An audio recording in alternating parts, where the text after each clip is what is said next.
बीड येथील सरपंच संतोष देशमुख हत्या प्रकरणात भाजप खासदार सुरेश धस यांनी नवीन दावा केलाय। ज्या सुदर्शन घुलेची देशमुखांसोबत मारहाण झाली त्याला अक्काचा फोन आला असं धस म्हणाले। त्यामुळे अक्का कोण असा सवाल आता उपस्थित होतोय।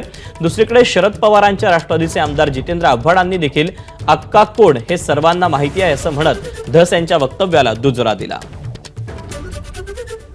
ही शुक्रवारची 9 तारखेची घटना आहे अध्यक्ष महोदय।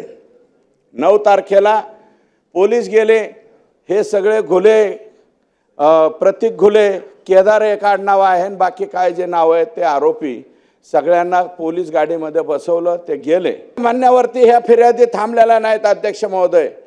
यांचा कोण आका आहे, ज्या आकाचा ऐकून त्या दलित समाजाच्या लेकराची फिर्याद घेण्यात आली नाही। आका कोण आहे अख्ख्या जगाला माहिती आहे, अख्ख्या जगाला माहिती आहे।